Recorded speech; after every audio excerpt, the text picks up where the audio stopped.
Chapter 25. Influencing the crowd. Success in business, in the last analysis, turns upon touching the imagination of crowds. The reason that preachers in this present generation are less successful in getting people to want goodness than businessmen are in getting them to want motorcars, hats, and pianolas, is that businessmen as a class are more close and desperate students of human nature, and have boned down harder to the art of touching the imaginations of the crowds. Gerald Stanley Lee, Crowds. In the early part of July, 1914, a collection of Frenchmen in Paris, or Germans in Berlin, was not a crowd in a psychological sense. Each individual had his own special interests and needs, and there was no powerful common idea to unify them. A group then represented only a collection of individuals. A month later, any collection of Frenchmen or Germans formed a crowd. Patriotism, hate, a common fear, a pervasive grief, had unified the individuals. The psychology of the crowd is far different from the psychology of the personal members that compose it. The crowd is a distinct entity. Individuals restrain and subdue many of their impulses at the dictates of reason. The crowd never reasons. It only feels. As persons, there is a sense of responsibility attached to our actions which checks many of our incitements, but the sense of responsibility is lost in the crowd because of its numbers. The crowd is exceedingly suggestible and will act upon the wildest and most extreme ideas. The crowd mind is primitive and will cheer plans and perform actions which its members would utterly repudiate. A mob is only a highly wrought crowd. Ruskin's description is fitting. You can talk a mob into anything. Its feelings may be, usually are, on the whole, generous and right, but it has no foundation for them, no hold of them. You may tease or tickle it into anything at your pleasure. It thinks by infection, for the most part, catching an opinion like a cold, and there is nothing so little that it will not roar itself wild about. When the fit is on, nothing so great but it will forget in an hour when the fit is past. 28. History will show us how the crowd mind works. The medieval mind was not given to reasoning. The medieval man attached great weight to the utterance of authority. His religion touched chiefly the emotions. These conditions provided a rich soil for the propagation of the crowd mind when, in the 11th century, flagellation, a voluntary self-scourging, was preached by the monks. Substituting flagellation for reciting penitential psalms was advocated by the reformers. A scale was drawn up, making 1,000 strokes equivalent to 10 psalms, or 15,000 to the entire psalter. This craze spread by leaps and crowds. Flagellant fraternities sprang up. Priests carrying banners led through the streets great processions reciting prayers and whipping their bloody bodies with leathern thongs fitted with 4 iron points. Pope Clement denounced this practice, and several of the leaders of these processions had to be burned at the stake before the frenzy could be uprooted. All Western and Central Europe was turned into a crowd by the preaching of the Crusaders, and millions of the followers of the Prince of Peace rushed to the Holy Land to kill the heathen. Even the children started on a crusade against the Saracens. The mob spirit was so strong that home affections and persuasion could not prevail against it, and thousands of mere babes died in their attempts to reach and redeem the sacred sepulchre. In the early part of the 18th century, the South Sea Company was formed in England. Britain became a speculative crowd. Stock in the South Sea Company rose from 128.5 points in January to 550 in May, and scored 1,000 in July. 5 million shares were sold at this premium. Speculation ran riot. Hundreds of companies were organized. One was formed for a wheel of perpetual motion. Another never troubled to give any reason at all for taking the cash of its subscribers. It merely announced that it was organized for a design which will hereafter be promulgated. Owners began to sell. The mob caught the suggestion. A panic ensued. The South Sea Company stock fell 800 points in a few days, and more than $1 billion evaporated in this era of frenzied speculation. The burning of the witches at Salem, the Klondike gold craze, and the 48 people who were killed by mobs in the United States in 1913, are examples familiar to us in America. The crowd must have a leader. The leader of the crowd or mob is its determining factor. He becomes self-synoptized with the idea that unifies its members. His enthusiasm is contagious, and so is theirs. The crowd acts as he suggests. The great mass of people do not have any very sharply drawn conclusions on any subject outside of their own little spheres, but when they become a crowd they are perfectly willing to accept ready-made, hand-me-down opinions. They will follow a leader at all costs. In labor troubles they often follow a leader in preference to obeying their government. In war they will throw self-preservation to the bushes and follow a leader in the face of guns that fire 14 times a second. The mob becomes shorn of willpower and blindly obedient to its dictator. The Russian government, recognizing the menace of the crowd mind to its autocracy, formerly prohibited public gatherings. History is full of similar instances.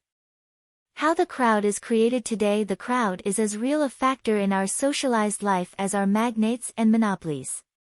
It is too complex a problem merely to damn or praise it. It must be reckoned with, and mastered. The present problem is how to get the most and the best out of the crowd spirit, and the public speaker finds this to be peculiarly his own question. His influence is multiplied if he can only transmute his audience into a crowd. His affirmations must be their conclusions. This can be accomplished by unifying the minds and needs of the audience and arousing their emotions. Their feelings, not their reason, must be played upon. It is up to him to do this nobly. Argument has its place on the platform, but even its potencies must subserve the speaker's plan of attack to win possession of his audience. Reread the chapter on feeling and enthusiasm. It is impossible to make an audience a crowd without appealing to their emotions. Can you imagine the average group becoming a crowd while hearing a lecture on dry fly fishing, or on Egyptian art? On the other hand, it would not have required world-famous eloquence to have turned any audience in Ulster, in 1914, into a crowd by discussing the Home Rule Act. The crowd spirit depends largely on the subject used to fuse their individualities into one glowing whole. Note how Antony played upon the feelings of his hearers in the famous funeral oration given by Shakespeare in Julius Caesar. From murmuring units the men became a unit, a mob. Antony's oration over Caesar's body. Friends, Romans, countrymen, lend me your ears, I come to bury Caesar, not to praise him. The evil that men do lives after them, the good is oft interred with their bones, so let it be with Caesar. The noble Brutus hath told you Caesar was ambitious. If it were so, it was a grievous fault, and grievously hath Caesar answered it. Here, under leave of Brutus, and the rest, for Brutus is an honorable man, so are they all honorable men, come I to speak in Caesar's funeral. He was my friend, faithful and just to me, but Brutus says he was ambitious, and Brutus is an honorable man. He hath brought many captives home to Rome, whose ransoms did the general coffers fill. Did this in Caesar seem ambitious? When that the poor have cried, Caesar hath wept, ambition should be made of sterner stuff. Yet Brutus says, he was ambitious, and Brutus is an honorable man. You all did see, that, on the Lupercal, I thrice presented him a kingly crown, which he did thrice refuse. Was this ambition? Yet Brutus says he was ambitious, and sure, he is an honorable man. I speak not to disprove what Brutus spoke, but here I am to speak what I do know. You all did love him once, not without cause. What cause withholds you then to mourn for him? O, judgment, thou art fled to brutish beasts, and men have lost their reason. Bear with me, my heart is in the coffin there with Caesar, and I must pause till it come back to me. Weeps. 1 Plebeian. Methinks there is much reason in his sayings. 2 Ple. If thou consider rightly of the matter, Caesar has had great wrong. 3 Ple. Has he, masters? I fear there will a worse come in his place. 4 Ple. Marked ye his words? He would not take the crown, therefore, 'tis certain, he was not ambitious. 1 ple. If it be found so, some will dear abide it. 2 ple. Poor soul, his eyes are red as fire with weeping. 3 ple. There's not a nobler man in Rome than Antony. 4 ple. Now mark him, he begins again to speak. Ant. But yesterday, the word of Caesar might have stood against the world, now lies he there, and none so poor to do him reverence. Oh, masters! If I were disposed to stir your hearts and minds to mutiny and rage, I should do Brutus wrong, and Cassius wrong, who, you all know, are honorable men. I will not do them wrong, I rather choose to wrong the dead, to wrong myself, and you, than I will wrong such honorable men. But here's a parchment, with the seal of Caesar, I found it in his closet, 'tis his will, let but the commons hear this testament, which, pardon me, I do not mean to read, and they would go and kiss dead Caesar's wounds, and dip their napkins in his sacred blood, yea, beg a hair of him for memory, and, dying, mention it within their wills, bequeathing it as a rich legacy unto their issue. 4 ple. We'll hear the will, read it, Mark Antony. All. The will. The will. We will hear Caesar's will. Ant. Have patience, gentle friends, I must not read it, it is not meet you know how Caesar loved you.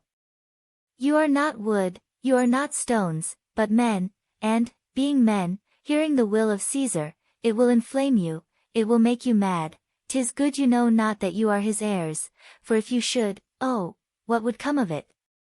4 ple. Read the will, we'll hear it, Antony.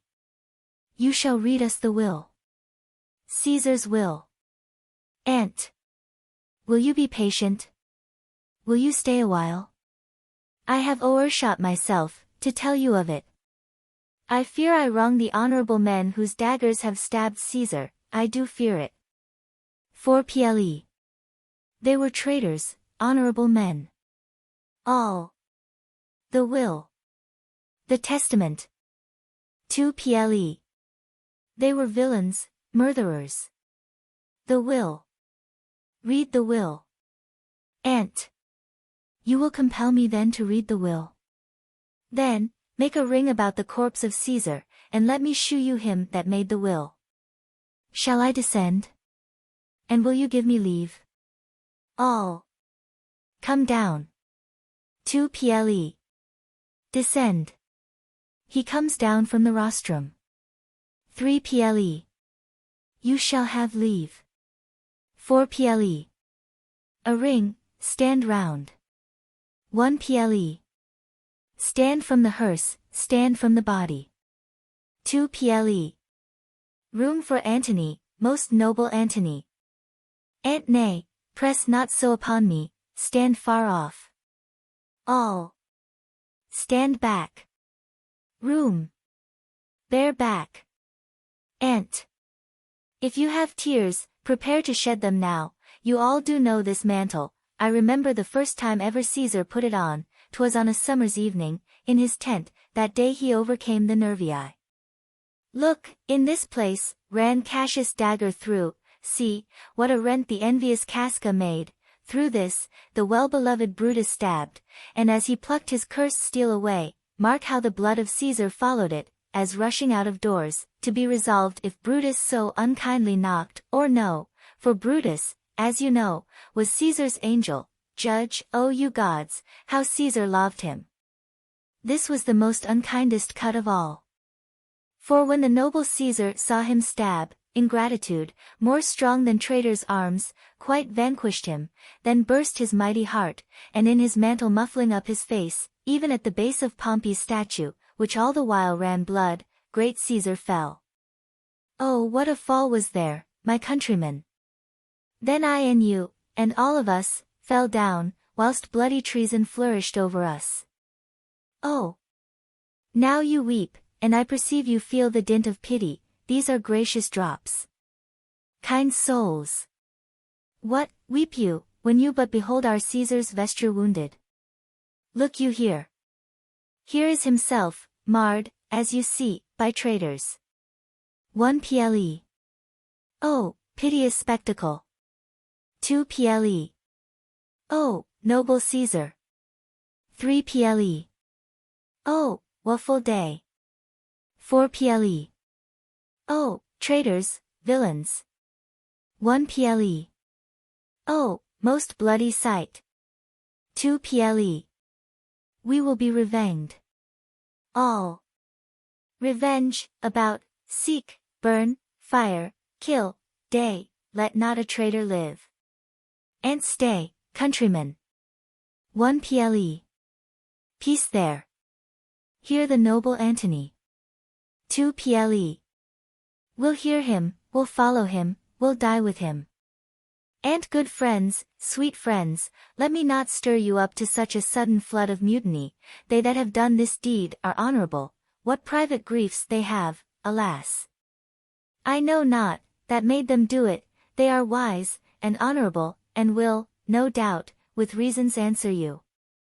I come not, friends, to steal away your hearts. I am no orator, as Brutus is, but as you know me all, a plain blunt man, that love my friend, and that they know full well that gave me public leave to speak of him, for I have neither wit, nor words, nor worth, action, nor utterance, nor the power of speech, to stir men's blood. I only speak right on, I tell you that which you yourselves do know, show your sweet Caesar's wounds, poor, dumb mouths, and bid them speak for me. But were I Brutus, and Brutus Anthony, there were an Antony would ruffle up your spirits, and put a tongue in every wound of Caesar, that should move the stones of Rome to rise and mutiny. All. We'll mutiny. 1 ple. We'll burn the house of Brutus. 3 ple. Away, then. Come, seek the conspirators. Ant. Yet hear me, countrymen, yet hear me speak. All. Peace, ho. Hear Antony, most noble Antony. Ant. Why, friends, you go to do you know not what. Wherein hath Caesar thus deserved your loves? Alas! You know not, I must tell you then. You have forgot the will I told you of. Ple. Most true, the will, let's stay, and hear the will. Ant. Here is the will, and under Caesar's seal. To every Roman citizen he gives, to every several man, 75 drachmas. 2 ple. Most noble Caesar, will revenge his death. 3 ple. O royal Caesar! And hear me with patience. All. Peace, ho. Ant. Moreover, he hath left you all his walks, his private arbors, and new-planted orchards, on this side Tiber, he hath left them you, and to your heirs forever, common pleasures, to walk abroad, and recreate yourselves. Here was a Caesar. When comes such another? 1 ple. Never, never, come, away, away. We'll burn his body in the holy place, and with the brands fire the traitors' houses. Take up the body. 2 ple. Go, fetch fire. 3 ple. Pluck down benches. 4 ple. Pluck down forms, windows, anything. Exeunt citizens, with the body. Ant. Now let it work. Mischief, thou art afoot, take thou what course thou wilt. To unify single, auditors into a crowd, express their common needs, aspirations, dangers, and emotions, deliver your message so that the interests of one shall appear to be the interests of all. The conviction of one man is intensified in proportion as he finds others sharing his belief and feeling. Antony does not stop with telling the Roman populace that Caesar fell, he makes the tragedy universal. Then I, and you, and all of us fell down, whilst bloody treason flourished over us. Applause, generally a sign of feeling, helps to unify an audience. The nature of the crowd is illustrated by the contagion of applause. Recently a throng in a New York moving picture and vaudeville house had been applauding several songs, and when an advertisement for tailored skirts was thrown on the screen someone started the applause, and the crowd, like sheep, blindly imitated, until someone saw the joke and laughed, then the crowd again followed a leader and laughed at and applauded its own stupidity. Actors sometimes start applause for their lines by snapping their fingers. Someone in the first few rows will mistake it for faint applause, and the whole theater will chime in. An observant auditor will be interested in noticing the various devices a monologist will use to get the first round of laughter and applause. He works so hard because he knows an audience of units is an audience of indifferent critics, but once get them to laughing together and each single laugher sweeps a number of others with him, until the whole theater is a roar and the entertainer has scored. These are meretricious schemes, to be sure, and do not savor in the least of inspiration, but crowds have not changed in their nature in 1,000 years, and the one law holds for the greatest preacher and the pettiest stump speaker: you must fuse your audience or they will not warm to your message. The devices of the great orator may not be so obvious as those of the vaudeville monologist, but the principle is the same. He tries to strike some universal note that will have all his hearers feeling alike at the same time. The evangelist knows this when he has the soloist sing some touching song just before the address. Or he will have the entire congregation sing, and that is the psychology of, "Now everybody sing," for he knows that they who will not join in the song are as yet outside the crowd. Many a time has the popular evangelist stopped in the middle of his talk, when he felt that his hearers were units instead of a molten mass, and a sensitive speaker can feel that condition most depressingly, and suddenly demanded that everyone arise and sing, or repeat aloud a familiar passage, or read in unison, or perhaps he has subtly left the thread of his discourse to tell a story that, from long experience, he knew would not fail to bring his hearers to a common feeling. These things are important resources for the speaker, and happy is he who uses them worthily and not as a despicable charlatan. The difference between a demagogue and a leader is not so much a matter of method as of principle. Even the most dignified speaker must recognize the eternal laws of human nature. You are by no means urged to become a trickster on the platform, far from it, but don't kill your speech with dignity.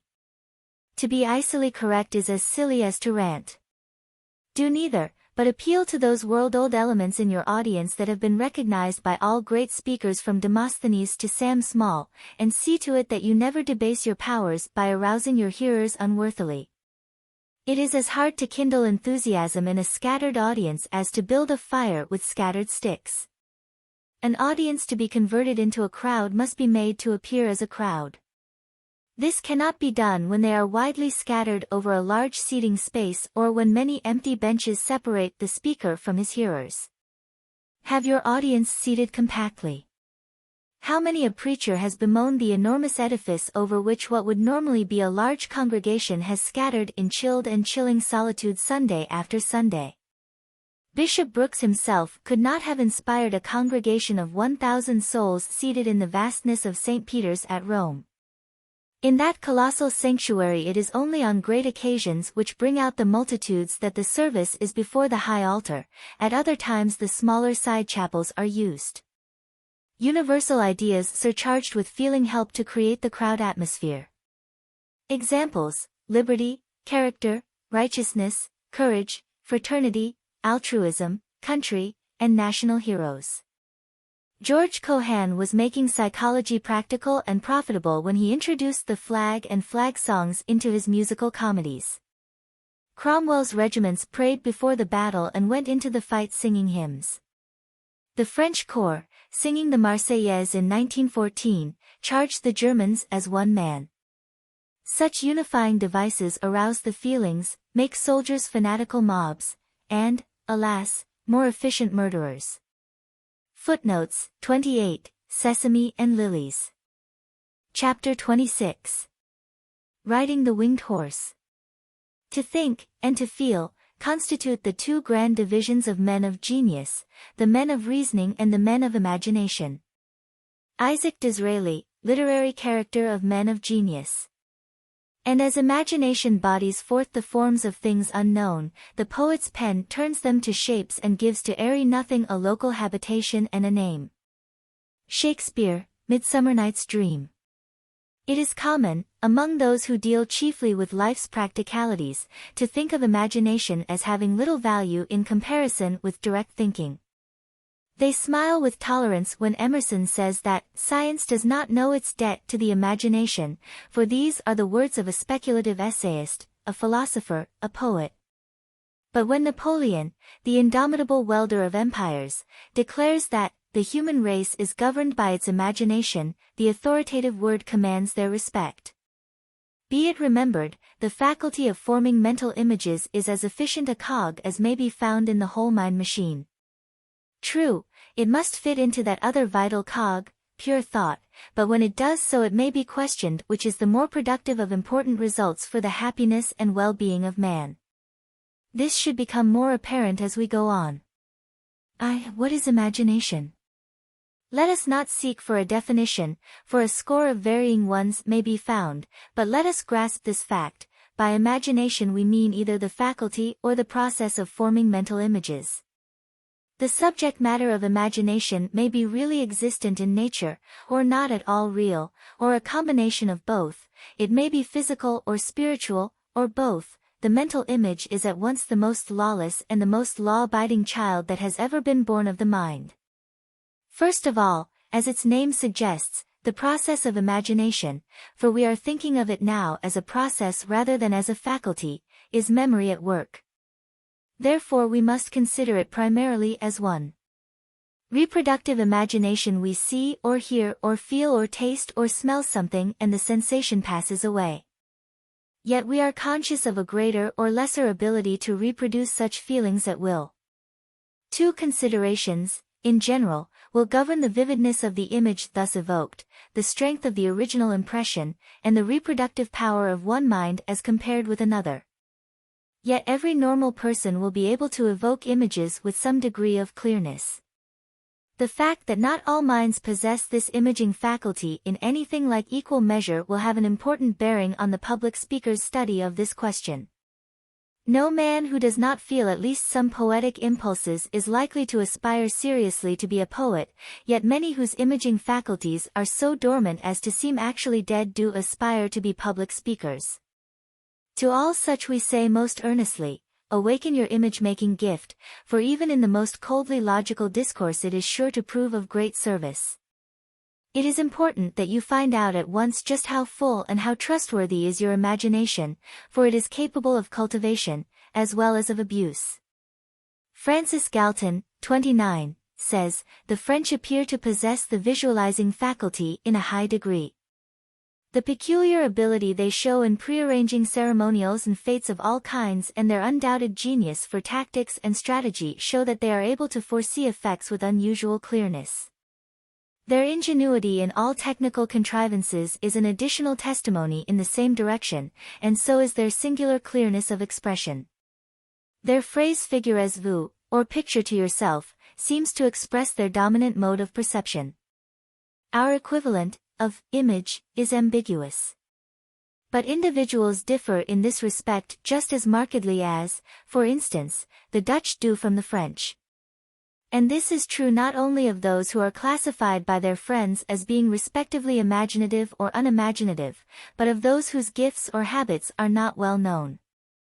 Let us take for experiment 6 of the best-known types of imaging and see in practice how they arise in our own minds. By all odds the most common type is, A. The visual image.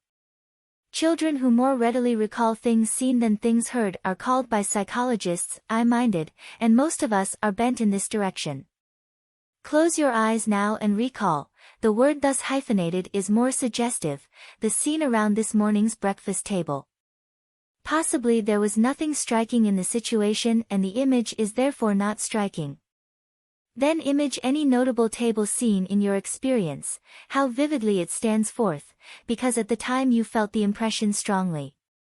Just then you may not have been conscious of how strongly the scene was laying hold upon you, for often we are so intent upon what we see that we give no particular thought to the fact that it is impressing us. It may surprise you to learn how accurately you are able to image a scene when a long time has elapsed between the conscious focusing of your attention on the image and the time when you saw the original. B. The auditory image is probably the next most vivid of our recalled experiences. Here association is potent to suggest similarities. Close out all the world beside and listen to the peculiar wood against wood sound of the sharp thunder among rocky mountains. The crash of ball against 10 pins may suggest it. Or image, the word is imperfect, for it seems to suggest only the eye, the sound of tearing ropes when some precious weight hangs in danger. Or recall the bay of a hound almost upon you in pursuit, choose your own sound, and see how pleasantly or terribly real it becomes when imaged in your brain. C. The motor image is a close competitor with the auditory for second place. Have you ever awakened in the night, every muscle taut and striving, to feel yourself straining against the opposing football line that held like a stone wall, or as firmly as the headboard of your bed? Or voluntarily recalled the movement of the boat when you cried inwardly, "It's all up with me"? The perilous lurch of a train, the sudden sinking of an elevator, or the unexpected toppling of a rocking chair may serve as further experiments. D. The gustatory image is common enough, as the idea of eating lemons will testify. Sometimes the pleasurable recollection of a delightful dinner will cause the mouth to water years afterward, or the image of particularly atrocious medicine will wrinkle the nose long after it made one day in boyhood wretched. E. The olfactory image is even more delicate. Some there are who are affected to illness by the memory of certain odors, while others experience the most delectable sensations by the rise of pleasing olfactory images. F. The tactile image, to name no others, is well nigh as potent. Do you shudder at the thought of velvet rubbed by short-nailed fingertips? Or were you ever burned by touching an ice-cold stove? Or, happier memory, can you still feel the touch of a well-loved absent hand? Be it remembered that few of these images are present in our minds except in combination. The sight and sound of the crashing avalanche are one, so are the flash and report of the huntman's gun that came so near doing for us. Thus, imaging, especially conscious reproductive imagination, will become a valuable part of our mental processes in proportion as we direct and control it. 2. Productive imagination. All of the foregoing examples, and doubtless also many of the experiments you yourself may originate, are merely reproductive. Pleasurable or horrific as these may be, they are far less important than the images evoked by the productive imagination, though that does not infer a separate faculty. Recall, again for experiment, some scene whose beginning you once saw enacted on a street corner but passed by before the denouement was ready to be disclosed. Recall it all, that far the image is reproductive. But what followed? Let your fantasy roam at pleasure, the succeeding scenes are productive, for you have more or less consciously invented the unreal on the basis of the real. And just here the fictionist, the poet, and the public speaker will see the value of productive imagery. True, the feet of the idol you build are on the ground, but its head pierces the clouds, it is a son of both earth and heaven. One fact it is important to note here: imagery is a valuable mental asset in proportion as it is controlled by the higher intellectual power of pure reason. The untutored child of nature thinks largely in images and therefore attaches to them undue importance. He readily confuses the real with the unreal, to him they are of like value. But the man of training readily distinguishes the one from the other and evaluates each with some, if not with perfect, justice. So we see that unrestrained imaging may produce a rudderless steamer, while the trained faculty is the graceful sloop, skimming the seas at her skipper's will, her course steadied by the helm of reason and her lightsome wings catching every air of heaven. The game of chess, the warlord's tactical plan, the evolution of a geometrical theorem, the devising of a great business campaign, the elimination of waste in a factory, the denouement of a powerful drama, the overcoming of an economic obstacle, the scheme for a sublime poem, and the convincing siege of an audience may, nay, indeed must, each be conceived in an image and wrought to reality according to the plans and specifications laid upon the trestle board by some modern imaginative Hiram. The farmer who would be content with the seed he possesses would have no harvest. Do not rest satisfied with the ability to recall images, but cultivate your creative imagination by building what might be upon the foundation of what is. 2. The uses of imaging in public speaking. By this time you will have already made some general application of these ideas to the art of the platform, but to several specific uses we must now refer. 1. Imaging in speech preparation. Set the image of your audience before you while you prepare. Disappointment may lurk here, and you cannot be forearmed for every emergency, but in the main you must meet your audience before you actually do. Image its probable mood and attitude toward the occasion, the theme, and the speaker. B. Conceive your speech as a whole while you are preparing its parts, else can you not see, image, how its parts shall be fitly framed together. C. Image the language you will use, so far as written or extemporaneous speech may dictate. The habit of imaging will give you choice of varied figures of speech, for remember that an address without fresh comparisons is like a garden without blooms. Do not be content with the first hackneyed figure that comes flowing to your pen point, but dream on until the striking, the unusual, yet the vividly real comparison points your thought like steel does the arrow tip. Note the freshness and effectiveness of the following description from the opening of O. Henry's story, The Harbinger. Long before the springtide is felt in the dull bosom of the yokel does the city man know that the grass-green goddess is upon her throne. He sits at his breakfast eggs and toast, begirt by stone walls, opens his morning paper and sees journalism leave vernalism at the post. For whereas spring's couriers were once the evidence of our finer senses, now the Associated Press does the trick. The warble of the first robin in Hackensack, the stirring of the maple sap in Bennington, the budding of the pussy willows along the main street in Syracuse, the first chirp of the blue bird, the swan song of the Blue Point, the annual tornado in St. Louis, the plaint of the peach pessimist from Pompton, N.J., the regular visit of the tame wild goose with a broken leg to the pond near Bilgewater Junction, the base attempt of the drug trust to boost the price of quinine foiled in the House by Congressman Jinks, the first tall poplar struck by lightning and the usual stunned picnickers who had taken refuge, the first crack of the ice jam in the Allegheny River, the finding of a violet in its mossy bed by the correspondent at Round Corners, these are the advanced signs of the burgeoning season that are wired into the wise city, while the farmer sees nothing but winter upon his dreary fields. But these be mere externals. The true harbinger is the heart. When Strephon seeks his Chloe and Mike his Maggie, then only is spring arrived and the newspaper report of the 5-foot rattler killed in Squire Petrogru's pasture confirmed. A hackneyed writer would probably have said that the newspaper told the city man about spring before the farmer could see any evidence of it, but that the real harbinger of spring was love and that, in the spring a young man's fancy lightly turns to thoughts of love. 2. Imaging in speech delivery. When once the passion of speech is on you and you are warmed up, perhaps by striking till the iron is hot so that you may not fail to strike when it is hot, your mood will be one of vision. Then, re-image past emotion, of which more elsewhere.